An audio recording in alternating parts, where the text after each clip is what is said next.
ನಮಸ್ತೆ ವೀಕ್ಷಕರೇ, Indian YouTuber ರೇಣು ಚಾನೆಲ್ಗೆ ಸ್ವಾಗತ. ಪಕ್ಕದಲ್ಲಿರುವ ಬೆಲ್ ಐಕನ್ ಒತ್ತಿ ಮುಂಬರುವ ವಿಡಿಯೋಗಳನ್ನು ಮುಂಚಿತವಾಗಿ ನೋಡಿ. ನಾನು ಇವತ್ತು ಮನೆಯಲ್ಲಿ ಈಸಿಯಾಗಿ ಮಾರ್ಕೆಟ್ ಥರ ಈರುಳ್ಳಿ ಪಕೋಡನ ಮನೆಯಲ್ಲಿ ಈಸಿಯಾಗಿ ಹೇಗೆ ಮಾಡೋದಂತ ಹೇಳ್ಕೊಡ್ತಾ ಇದ್ದೀನಿ. ಇದನ್ನು ನೀವು ಸಂಜೆ ಟೀ ಟೈಮ್ಗೆ, ಮುಂಜಾನೆ ಬ್ರೇಕ್ಫಾಸ್ಟ್ಗೆ ಫಟಾಫಟ್ ಅಂತ ಮಾಡ್ಕೋಬೋದು. ತುಂಬಾ ಈಸಿಯಾಗಿರುತ್ತೆ. ಕ್ರಿಸ್ಪಿಯಾಗಿ ನೋಡಿ ಹೇಗೆ ಬಂದಿದೆ ಅಂತ. ಈ ರೀತಿಯಾಗಿ ನೀವು ಫಟಾಫಟ್ ಅಂತ ಮಾಡ್ಕೋಬೋದು. ಅನ್ನೋದನ್ನು ಕೇವಲ 10 ನಿಮಿಷದಲ್ಲಿ ಮಾಡ್ಕೋಬೋದು. ತುಂಬಾ ಟೇಸ್ಟಿಯಾಗಿರುತ್ತೆ, ಕ್ರಿಸ್ಪಿ ಕೂಡ ಆಗಿರುತ್ತೆ. ಹಾಗಾದರೆ ಮಾಡೋಣ ಬನ್ನಿ. ಈಗ ಇದಕ್ಕೆ ನಾನು 5 ಈರುಳ್ಳಿನ ಈ ರೀತಿ ಉದ್ದುದ್ದಾಗಿ ಕಟ್ ಮಾಡಿ ಈ ರೀತಿ ತೊಗೊಂಡಿದ್ದೀನಿ. ಈ ರೀತಿ ದಪ್ಪಗಾಗಿ ಎಲ್ಲ ತೆಳಗೆಲ್ಲ ಮೀಡಿಯಮ್ ರೀತಿ ಕಟ್ ಮಾಡ್ಕೋಬೇಕು. ಒಂದು ಅರ್ಧ ಬಟ್ಲಷ್ಟು ಕಡಲೆ ಹಿಟ್ಟನ್ನು ತೊಗೊಂಡಿದ್ದೀನಿ. 2 ಸ್ಪೂನಷ್ಟು ಅಕ್ಕಿ ಹಿಟ್ಟನ್ನು ತೊಗೊಂಡಿದ್ದೀನಿ ಕ್ರಿಸ್ಪಿ ಆಗಲಿಕ್ಕೆ. 2 ಟೇಬಲ್ ಸ್ಪೂನಷ್ಟು ಅಚ್ಚ ಖಾರದ ಪುಡಿನ ತೊಗೊಳ್ತಾ ಇದ್ದೀನಿ. ರುಚಿಗೆ ತಕ್ಕಷ್ಟು ಉಪ್ಪನ್ನು ತೊಗೊಳ್ತಾ ಇದ್ದೀನಿ. 1 ಟೇಬಲ್ ಸ್ಪೂನ್ ಅಜ್ವೈನ್ ತೊಗೊಳ್ತಾ ಇದ್ದೀನಿ. ಹಿಂಗೆ ತೊಗೊಳ್ತಾ ಇದ್ದೀನಿ. 1 ಟೇಬಲ್ ಸ್ಪೂನಷ್ಟು ಹಿಂಗನ್ನು ತೊಗೊಳ್ತಾ ಇದ್ದೀನಿ. ಕತ್ತರಿಸ್ಕೊಂಡಂಥ ಕರಿಬೇವು ಸೊಪ್ಪನ್ನು ತೊಗೊಳ್ತಾ ಇದ್ದೀನಿ. ಈಗ ಒಂದು ಪಾತ್ರೆಗೆ ಹೆಚ್ಚಿಕೊಂಡಂಥ ಈರುಳ್ಳಿನ ಉದ್ದುತ್ತಾಗಿ ಈ ರೀತಿ ಚೆನ್ನಾಗಿ ಮಿಕ್ಸ್ ಮಾಡ್ಕೋಬೇಕು. ಎಲ್ಲನೂ ಈ ರೀತಿ ಬಿಡಿ ಬಿಡಿಯಾಗಿ ಕೈನ ಸಹಾಯದಿಂದ ಈ ರೀತಿ ಸ್ಮ್ಯಾಶ್ ಮಾಡ್ಕೋಬೇಕು.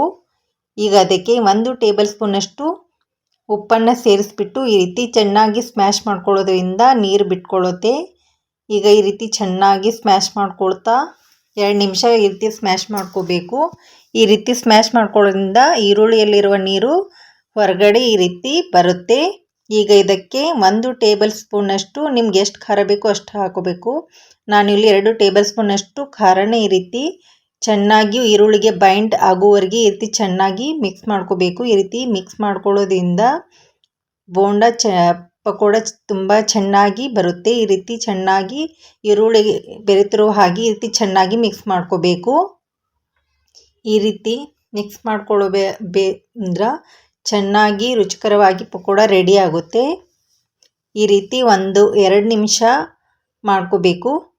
ಈ ರೀತಿ ಚೆನ್ನಾಗಿ ಒಂದೊಂದಕ್ಕೂ ಈ ರೀತಿ ಖಾರ ಅಂಟ್ಕೊಳ್ಳೋ ಹಾಗೆ ಈ ರೀತಿ ಚೆನ್ನಾಗಿ ಮಿಕ್ಸ್ ಮಾಡ್ಕೋಬೇಕು.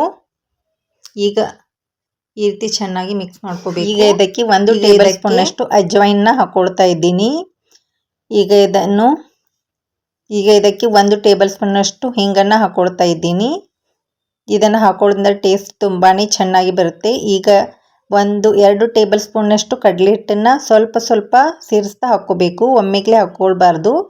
ಈ ರೀತಿ ಎಲ್ಲ ಈರುಳ್ಳಿಗೆ ಚೆನ್ನಾಗಿ ಹೊಂದ್ಕೊಳ್ಳೋವರೆಗೂ ಈ ರೀತಿ ಚೆನ್ನಾಗಿ ಮಿಕ್ಸ್ ಮಾಡ್ಕೋಬೇಕು. ಈ ರೀತಿ ಮಾಡ್ಕೊಳ್ಳೋದ್ರಿಂದ ಈರುಳ್ಳಿ ಪಕೋಡ ಮಸ್ತ್ ಚೆನ್ನಾಗಿ ಮಾರ್ಕೆಟ್ ಥರ ಆಗುತ್ತೆ. ಮನೆಯಲ್ಲಿ ಈ ರೀತಿ ಮಾಡ್ಕೊಳ್ಳೋದ್ರಿಂದ ಹೊರಗೆ ಹೋಗೋ ಕೂಡ ಅವಶ್ಯಕತೆ ಇರೋಲ್ಲ. ಈಗ ಇದಕ್ಕೆ ಗರಿಗರಿಯಾಗಿ ಬರಲು 2 ಟೇಬಲ್ ಸ್ಪೂನಷ್ಟು ಅಕ್ಕಿ ಹಿಟ್ಟನ್ನು ಹಾಕ್ಕೊಳ್ತಾ ಇದ್ದೀನಿ. ಅಕ್ಕಿ ಹಿಟ್ಟನ್ನು ಹಾಕ್ಕೊಳ್ಳೋದು ಎದಕ್ಕಂದರೆ ಪಕೋಡ ಗರಿಗರಿಯಾಗಿ ಕ್ರಿಸ್ಪಿಯಾಗಿ ಬರುತ್ತೆ. ಈ ರೀತಿ ಇದನ್ನು ಚೆನ್ನಾಗಿ ಕೈಲಿಂದ ಸಹಾಯದಿಂದ ಈ ರೀತಿ ಮಿಕ್ಸ್ ಮಾಡ್ಕೋಬೇಕು. 1-2 ನಿಮಿಷನಾದರೂ ಈ ರೀತಿ ಮಿಕ್ಸ್ ಮಾಡ್ಕೋಬೇಕು. ಹಿಟ್ಟೆಲ್ಲದ್ರಾಗೂ ಬೆರೆಯುವ ಹಾಗೆ ಈ ರೀತಿ ಮಿಕ್ಸ್ ಮಾಡ್ಕೊಳ್ತಾ ಇರಬೇಕು. ಮಾರ್ಕೆಟ್ ರೀತಿ ಬರಬೇಕಂದ್ರೆ ಈ ರೀತಿ ಮಿಕ್ಸ್ ಮಾಡ್ಕೊಳ್ಳೋದ್ರಿಂದ ಪಕೋಡ ಕ್ರಿಸ್ಪಿ ಗರಿಗರಿಯಾಗಿ ಬರುತ್ತೆ. ಈ ರೀತಿ ಮಾಡ್ಕೋಬೇಕು. ಈ ರೀತಿ ಚೆನ್ನಾಗಿ 2 ನಿಮಿಷನಾದರೂ 3 ನಿಮಿಷ ಮಾಡ್ಕೊಳ್ತಾ ಇರಬೇಕು. ಈಗ ಇದಕ್ಕೆ ಉಳಿದಂಥ ಕಡಲೆ ಹಿಟ್ಟನ್ನು ಸ್ವಲ್ಪ ಸ್ವಲ್ಪ 2 ಸ್ಪೂನಷ್ಟು ಹಾಕ್ಕೊಳ್ತಾ ಈ ರೀತಿ ಮಿಕ್ಸ್ ಮಾಡ್ಕೋಬೇಕು. ಒಮ್ಮೆ ಹಾಕ್ಕೊಳ್ಳೋದ್ರಿಂದ ಪಕೋಡ ಸರಿಯಾಗಿ ಬರೋದಿಲ್ಲ. ಈಗ ಇದಕ್ಕೆ ನೀರನ್ನು ಹಾಕ್ಕೊಳ್ಬಾರ್ದು. ಕೇವಲ ಈರುಳ್ಳಿ ಇರುವಂಥ ನೀರನ್ನೇ ಸಹಾಯದಿಂದ ಇದು ಸಾಕಾಗುತ್ತೆ. ಈ ರೀತಿ ಗರಿಗರಿಯಾಗಿ ಮಾಡ್ಕೊಳ್ಳೋದ್ರಿಂದ ಗರಿಗರಿಯಾಗಿ ಪಕೋಡ ಬರುತ್ತೆ. ಈಗ ಸಣ್ಣದಾಗಿ ಹೆಚ್ಕೊಂಡಂಥ ಕೊತ್ತಂಬರಿ ಸೊಪ್ಪನ್ನು ಹಾಕ್ಕೊಳ್ತಾ ಇದ್ದೀನಿ. ಇದನ್ನು ಕೂಡ ಚೆನ್ನಾಗಿ ಈ ರೀತಿ ಮಿಕ್ಸ್ ಮಾಡ್ಕೋಬೇಕು. 1-2 ನಿಮಿಷನಾದರೂ ಮಿಕ್ಸ್ ಮಾಡ್ಕೋಬೇಕು.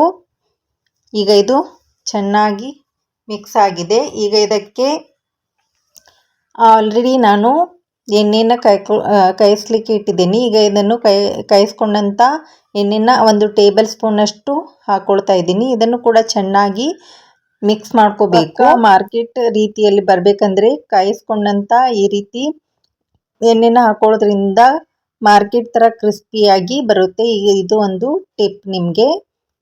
ಈಗ ಇದನ್ನು ಈ ರೀತಿ 2 ನಿಮಿಷ ಕಲಿಸ್ಬಿಟ್ಟಿರಬೇಕು. ಈಗ ಇದಕ್ಕೆ ಉಳಿದಂಥ ಕಡಲೆ ಹಿಟ್ಟನ್ನು ಹಾಕೊಳ್ತಾ ಇದ್ದೀನಿ.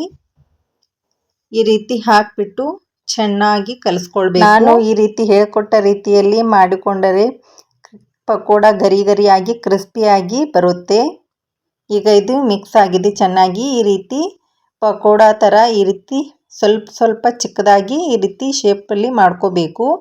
ನೀವು ಬೇಕಾದ್ರೆ ದೊಡ್ಡ ರೀತಿ ಸಹಾಯದಲ್ಲಿ ಮಾಡ್ಕೋಬಹುದು. ನಾನು ಇಲ್ಲಿ